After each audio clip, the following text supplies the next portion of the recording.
Hola, hola, muy buenas tardes a todos, o días o noches, depende a la hora que ven este video.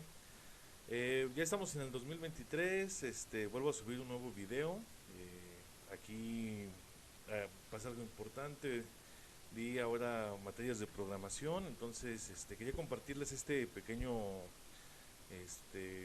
introducción a la programación, porque pues varias gente se me pierde, y compartirles por ahí algunas cosas que son importantes, ¿no? Básicamente no me va a tardar mucho, es definir los pasos introductorios para poder programar en cualquier lenguaje. Ahora que hubo esta parte de Arduino, que viene de Raspberry Pi y algunas otras cosas, es importante que conozcamos los fundamentos de programación, ¿no? Entonces, aquí en la Escuela Papaya de Celaya, pues los vamos viendo y los vamos haciendo, ¿no? Entonces, sin más, esto es lo que se ocupa para programar en cualquier lenguaje, y esa es la parte básica que vamos a tener, ¿no? Entonces, empecemos con esto, la primera parte. Entonces, eso es lo que nosotros vamos a tener. Vamos a empezar con la parte de la definición del problema. Lo primero es definir bien un problema. Esto es como salir de un laberinto. ¿De qué manera sales de un laberinto? Pues bueno, decían por ahí, pues obviamente la parte más obvia pues es saliendo y ver qué opciones tienes, ¿no? Pero regularmente pues cuando estás en un laberinto no sabes, ¿no? Entonces debes de crear una estrategia para poder salir de ese laberinto. Entre eso pues puede ser que con una mano toques la pared y algún día vas a salir, obviamente depende de qué tan grande sea el laberinto. Así debemos de ver los problemas nosotros, o lo que vamos a solucionar, eh, teniendo esa parte de buscarle una solución a ese problema, ¿no? Que esa es la parte básica que vamos a tener.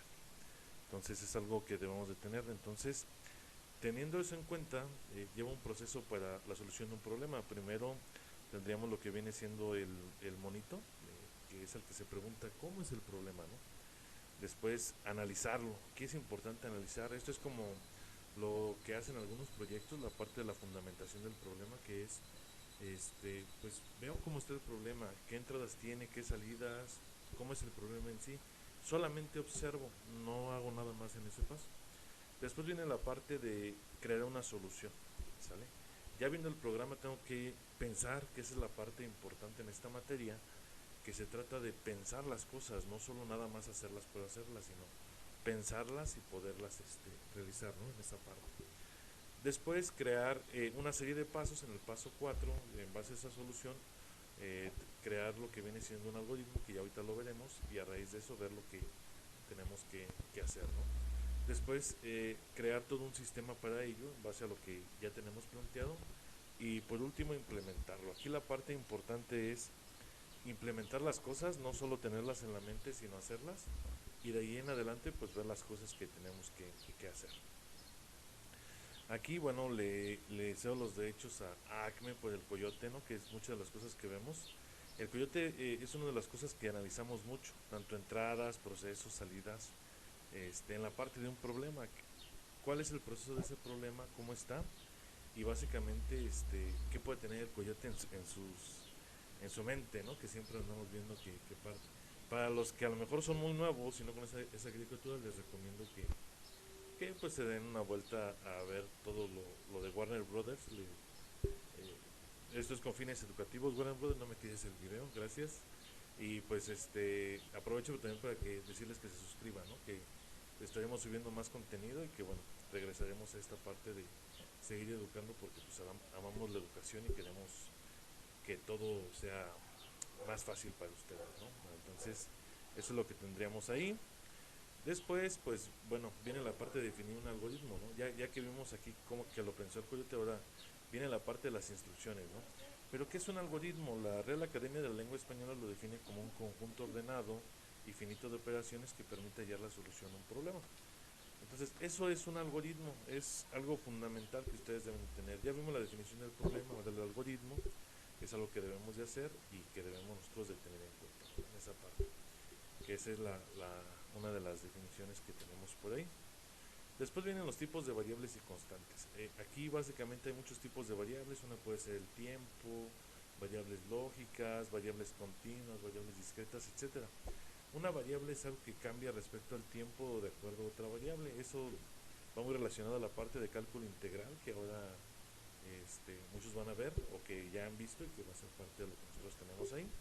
También tenemos variables lógicas o otro tipo de variables, ¿no? Y las constantes es algo que no cambia. Las partes de variables varían porque cambia algo. Y las constantes es algo que no cambia, permanece estático. Es decir, un número pues es una constante, por lo tanto no cambia. Entonces, es decir, el 5 siempre va a ser 5, no va a decir soy 6 ahora o 7, no, siempre va a ser 5. Esos son la definición de variables y constantes, que es algo que debemos tener muy presentes. Aquí vienen algunas definiciones, que son los tipos de variables que tenemos, y que bueno, es importante que ustedes la revisen. Eso va a depender ya de acuerdo a lo que quieran programar más adelante. Las constantes, pues bueno, algunas constantes físicas, esto va muy relacionado a la parte física también. Por ejemplo, la gravedad es una constante física que no cambia, al menos referente al sistema. Por ejemplo, constantes como por ejemplo la gravedad de la Tierra es 9.81 metros sobre segundo cuadrado. Es algo que no va a cambiar dentro del planeta Tierra. Obviamente en el universo pues sí va a cambiar, ¿no? Pero para nuestro sistema que tengamos en la Tierra, pues eso no va a cambiar, lo tenemos como una constante, ¿sale? Algunas constantes que maneja, por ejemplo, la parte de lo que viene siendo números imaginarios y otras cosas que maneja MATLAB. Aquí podemos ver algunas de ellas. Entonces es algo que tenemos por ahí. También vemos las representaciones de tipos de datos en Java, ¿no? En Java yo recomiendo que es uno de los lenguajes más padres que tenemos para iniciar la parte de la programación. Y pues dentro de eso sería la parte de revisar qué tipo existe, ¿no? Aquí tenemos el tamaño de bits, cuáles son los principales, valor mínimo, valor máximo y qué se tiene por defecto, ¿no? Entonces aquí nada más rescatar, por ejemplo, los números enteros son los números que realmente conocemos en la escuela, que es el 1, el 2, el 3, el 4. Son elementos de enteros lógicos que le llamamos siempre. Bueno, en la escuela, ¿no? Que siempre vamos a parte. Y por ejemplo tenemos lo que viene siendo de tipo char, que son variables, como por ejemplo una palabra o así, que no son 100% números, sino tienen algunas otras cosas como contraseñas y demás, ¿no? El float se refiere a números con punto decimal. Eso por lo regular casi en todos los lenguajes se lleva, ¿no? Entonces, más adelante veremos algunos ejemplos de programación en Java y bueno, algunas otras cosas que van relacionadas también a la parte de arquitectura. Vemos también lo que son funciones, que es un proceso en el cual hay ciertas entradas y una secuencia lógica estructurada, y para poder obtener ese resultado regularmente se habla de un artificio matemático para programar una solución y la salida que se desea, ¿no? Entonces, regularmente las funciones pues es una serie de algoritmos que es una secuencia lógica y que nos lleva a ver esa parte. Bueno, también tenemos lo que son arreglos. Los arreglos son una estructura de algún tipo de dato que tenemos. Y bueno, aquí por ejemplo tenemos el int, que es una regla de tipo entero que guarda 10 posiciones. Son como cajitas donde guardamos los materiales. Eso también nos ayuda. La parte de las cuestiones cuadradas o espaciales en una dimensión, 2 dimensiones o 3 dimensiones, de acuerdo al tipo de arreglo que tenemos. En 2 dimensiones sería como el área de un salón, por ponerlo así, y en 3 dimensiones sería como un edificio, ¿no? Eso es algo que tenemos muy comúnmente. La siguiente parte es hacer un diagrama de flujo. Esa parte del diagrama de flujo pues es una representación gráfica de ciertas decisiones que tiene ciertas ventajas. Es un proceso, por ejemplo aquí, si quiero café quiero saber si hay café hecho. Si hay café, calentarlo. Si no hay café, hay que hacerlo. Y si ya lo servimos en la taza, ahora que sigue, ver si está dulce. Si no está dulce, hay que añadir azúcar. Si sí, pues ya no lo tomamos. Es una serie de decisiones aquí.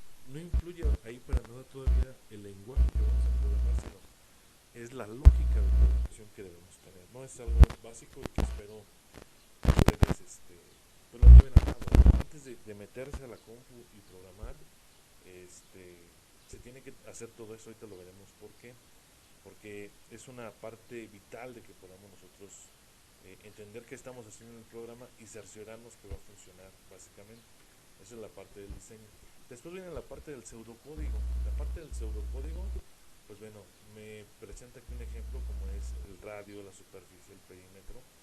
Después, para calcular eso, pues obviamente tengo que tener una una variable radio que va a guardarlo. Se va a guardar el radio en esa variable, el usuario lo va a poner, el programa va a calcular estas variables y luego las va a presentar, luego va a ser el fin del proceso.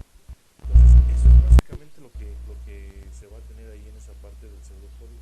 Es como si ya casi lo fuéramos a programar, ¿no? Pero vamos a ver qué va dentro y demás. A ver, más adelante veremos un ejemplo.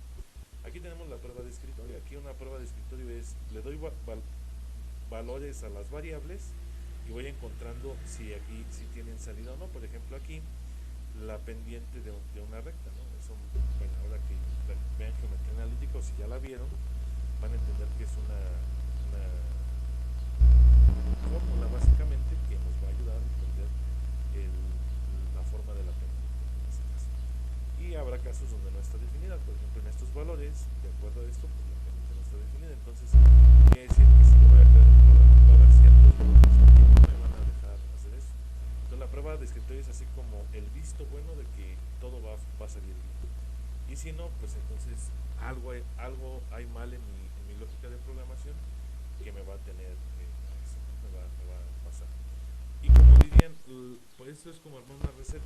Básicamente lleva los siguientes pasos: definir el problema como lo dijimos, la parte del algoritmo, el diagrama de flujo, el pseudocódigo, la prueba de escritorio y la codificación del aunado a esto, vamos a hacer un ejercicio para sumar los números.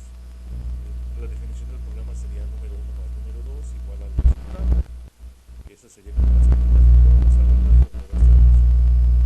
Después de eso viene el algoritmo, ¿no? Definir las variables, solicitar el primero la suma, solicitar el segundo, realizar la suma correspondiente y listo, mostrar el resultado. Las partes del diagrama de flujo serían estas, tomando aquí que por ejemplo estos son terminales, decisiones, conectores y la parte del inicio, ¿no? Que viene siendo la parte de esto es el inicio y fin del programa, ¿no? Siempre lleva una secuencia, entradas por teclado, partes de decisiones y demás. Así se llevan los diagramas de flujo. Por ahí me tocó ver gente de producción industrial que veía esa parte de los diagramas de flujo y que es bueno que ustedes lo retomen. Eso sirve para cualquier cosa y estaremos viendo más adelante algunas partes de la implementación. En este caso pues tenemos inicio, tenemos dos cajitas, N1, N2, hacemos la operación, lo guardamos en resultado y ponemos fin, ¿no? Esa sería la parte del diagrama de flujo. Los pasos para crear el programa en el compilador NetBeans pues es esta. Después entramos, abre la ventana, ponemos esta parte, luego esta parte, aquí Java Application X. Después la parte de poner el nombre lo guardamos en nuestra PC y aquí nos va a aparecer la sintaxis de Hola Mundo, ¿no? En esta parte. Y este sería el programa básicamente que tenemos, que se llama Hola Mundo, que sería en esta parte, ¿no? Tenemos el Hola Mundo y el package. Esto nos va a poner, y la línea de código es esta. Este es un primer programa que tenemos, y luego así lo mismo pero para dos números sería esto: J opción pain, recreamos variables, primero, segundo número, la respuesta y luego la suma de dos números con esta sintaxis. Y eso sería básicamente todo lo que tendríamos. Obviamente dudas y todo las iría aclarando en los comentarios. Gracias.